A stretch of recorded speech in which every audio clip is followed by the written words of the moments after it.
Olá, como vocês estão? Espero que bem. E hoje eu estou voltando para falar um pouquinho sobre Napoleão Bonaparte.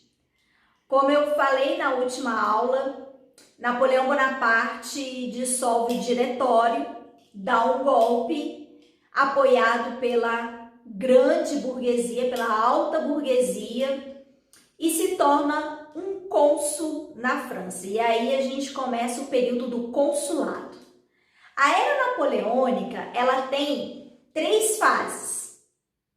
A fase do consulado, do império e do governo dos 100 dias.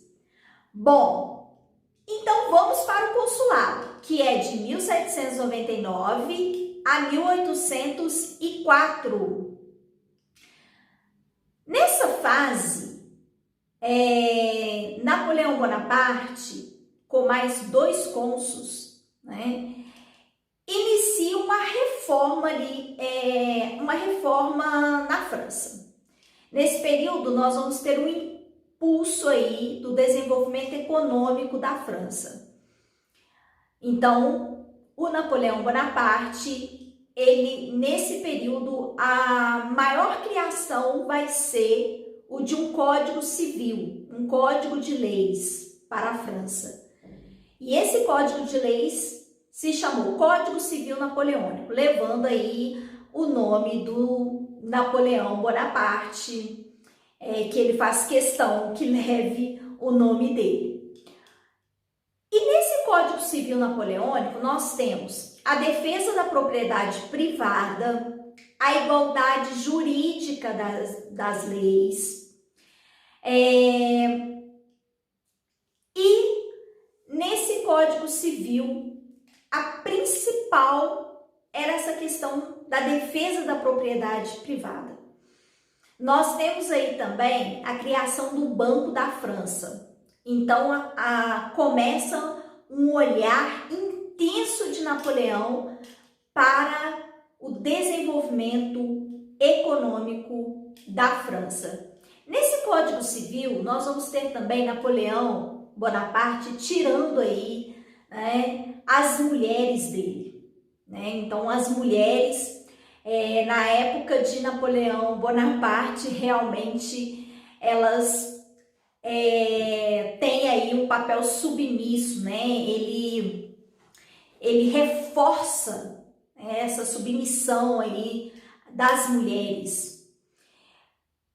E nesse período do consulado, uma forte centralização política. Quando nós chegamos em 1802, o Napoleão Bonaparte, ele se torna um cônsul vitalício. Ele consegue, através da lei, se tornar um cônsul vitalício, ou seja, governar até a sua morte.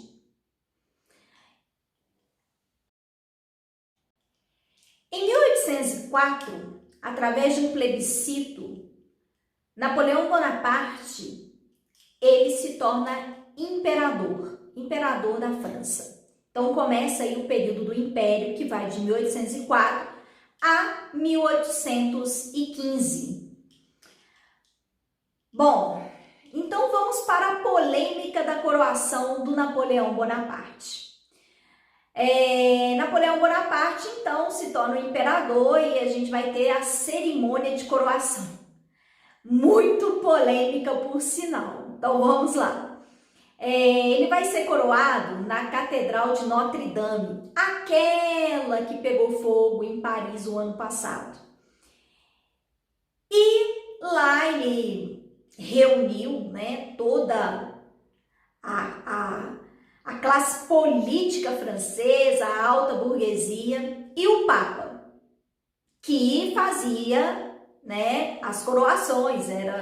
Enfim, a Igreja Católica, ela tinha essa tradição de coroar os reis. Então, ele chama aí o Papa, para poder fazer a coroação nessa cerimônia. Mas o que acontece? Quando Napoleão iria ser coroado pelo Papa, ele arrancou arrancou a coroa das mãos do Papa, se coroou e depois coroou a esposa dele. Nessa situação, gente, o Papa, ele ficou estarrecido, ele ficou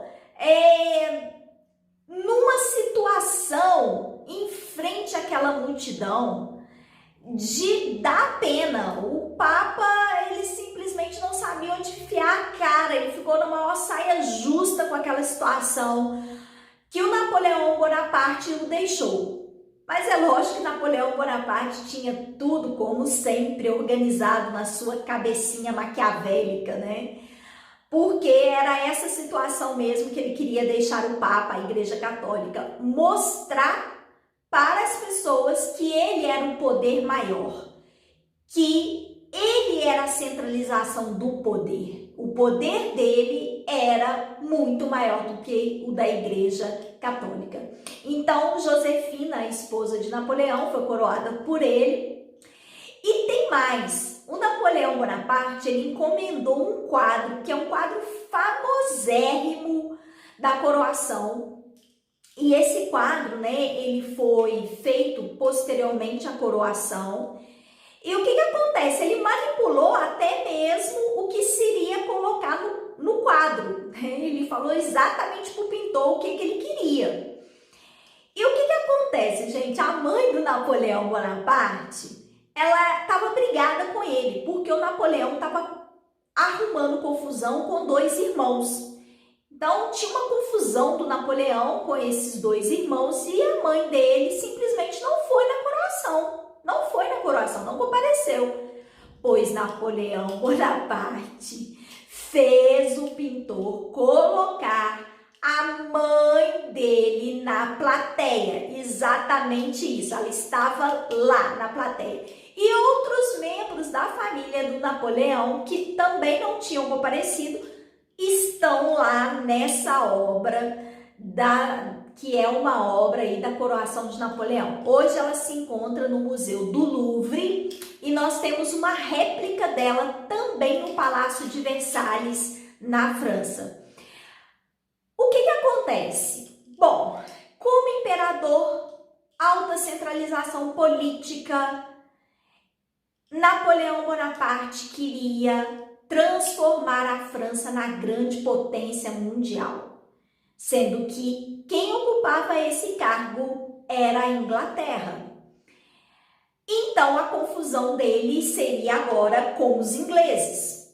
Então, Napoleão Bonaparte organiza um exército e parte para a Inglaterra.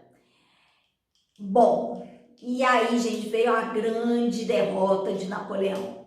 Porque nessa batalha chamada Batalha de Trafalgar, em 1805, Napoleão Bonaparte perdeu feio para os ingleses.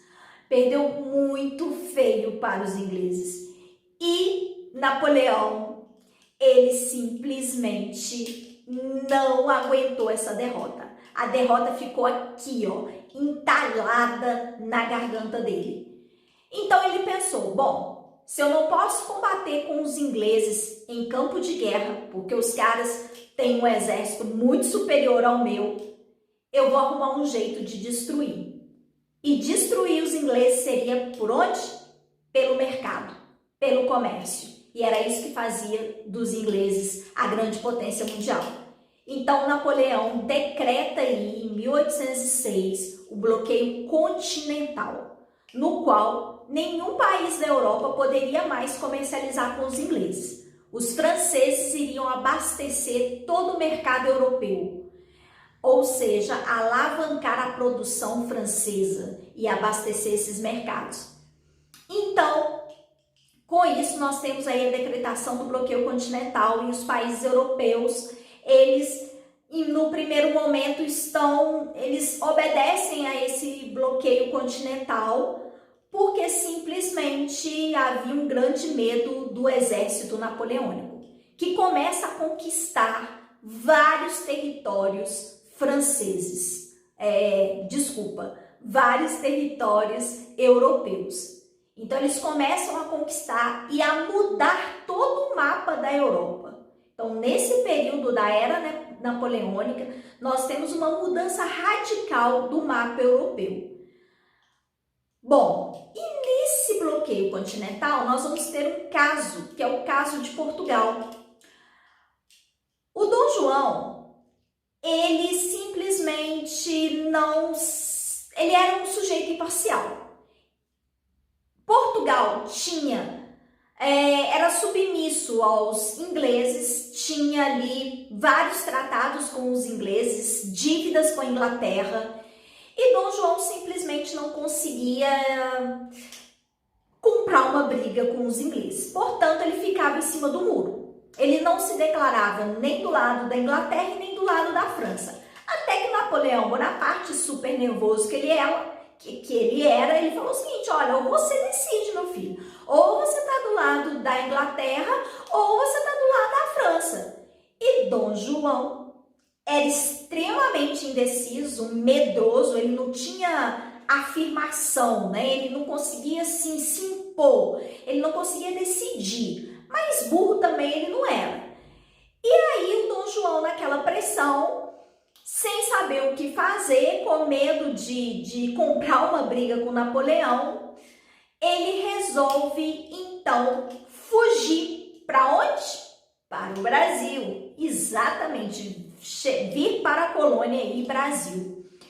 O Napoleão Bonaparte, ele, para pressionar o Dom João, fala o seguinte: olha, tô mandando o meu exército aí atrás, invadir Portugal. E nisso, o Dom João então falou o seguinte: olha, tô indo embora.